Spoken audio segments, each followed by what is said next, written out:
нэг зүйл одоо тодруулж асуумаар санагдаж байна. Тэгээ би одоо хүмүүсийг таагалч хийж байна. Юу вэ гэхээр энэ ард нийтийн санал асуулга гэдэг шин. Үндсэн хуулийн заас ард нийтийн санал асуулга гэдэг. Энд чи одоо яг баталгаатай үний юм уу? Одоо Бацсахгүйгаас асуумаар байна. За Бацсахгүй бол хэлжлээ л ард нийтийн санал асуулга гэл. За би ч одоо харж илэн мэдчихлээ гэж. Бас нэг үсэг бичиг тайлагдсан хүний хуваар үндсэн хууль дээр тэгээ бичсэн байна гэдгийг харж байна, ойлгож байна гэж. Бусад хүмүүс ч гэсэн ойлгож байгаа. Гэхдээ айж ийн гэдэг шин. Айж ийн гэдэг шин. Айж байгаагаа мэдэхгүй байна гэдэг шин. Тэгээ оролцож чадахгүй байна гэдэг шин. Тэ. Үнэхээр тэ энэ ард нийтийн санал асуулга гэдэг энэ зүйлийг оролцъё, дэмжье гэд явах нь иргэн хүнд ямар нэгэн байдлаар аюултай юу, аюулгүй юу гэдгийг маш тодорхой болох хэрэгтэй байна. Тэг би одоо тагнуулт баригдаж сагдагдахтаа өмнө яг энэ ард нийтийн санал асуулгыг ярьж ирсэн. Нийн үг хэлж штэ. Би одоо хохирж байгаа хүний хувьд хэлэх гээд штэ. Зөв. Тэгээд энэ үндсэн хуулийн цэц улсын хурлын гишүүд ерөнхийлөгчөөс асуулт. Бүр яриа аваад ард нийтдээ бүр түгээлдэг.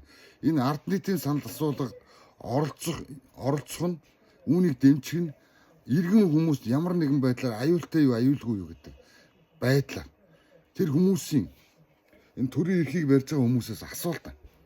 Бас ингээд тэдний яриаг хүргэлтэй. Үгүй бол би үл айж гин. Би үл айж гин гэдэг шүү дээ. Би үл айж байгаагаа мэдж байгаа хүн байхгүй. Ард иргэд чинь болохоор айж байгаа. Гэтэ айж байгаагаа мэдэхгүй гэдэг шүү дээ. Ялгаа нь энэ гэдэг шүү дээ. Гол нь одоо ингээд жагсаал цуглаан янз янзын юм ингээд уриалдаг тийм ээ. Тий. Гол нь эн чинь үндсэн хуулиараа одоо эрхтэй гэл ингэж заасан байгаа боловч энэ эрх чинь яг байгаа мó хэрэгжих юм уу?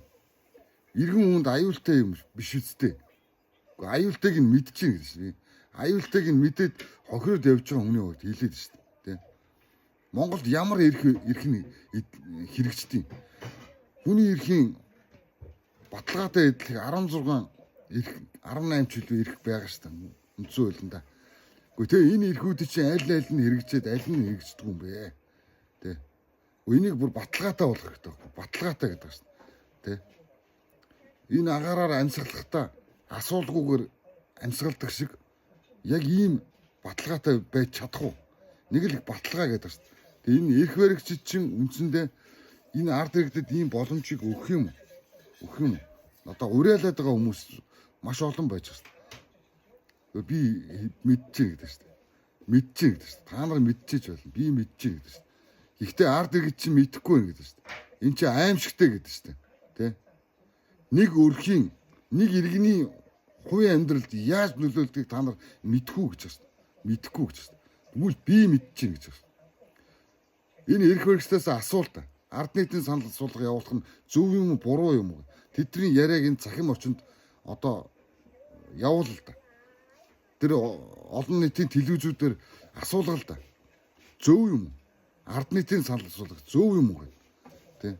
Дур мэдэж яриад байгаа юм шиг сонсогдож штэ. Үүний шин дурааж одоо орилсон хүмүүс эрхээ асуулж штэ. Эрхээ зөрчүүлж штэ. Тэр нэг ямар нэгэн үндсэн хууль заасан гэдэг штэ. Тэ. Энийг ойлгохгүй штэ. Тэ ойлгохгүй штэ. Ганц бие биш гэдэг штэ. Ард иргэд гэдэг штэ. Ойлгож гинүү гэдэг штэ. Ойлгохгүй штэ гэдэг штэ. Маш тодорхой болох хэрэгтэй штэ. Тэгээ уриал тэгээд нэгдсэнгүй, орсонгүй, дэмжсэнгүй гэдэг. Яаж дэмжих юм?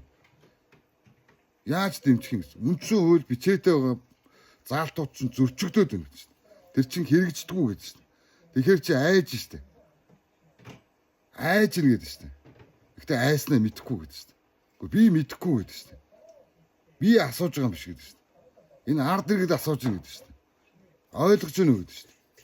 Ойлгохгүй байна уу гэдэг штэ.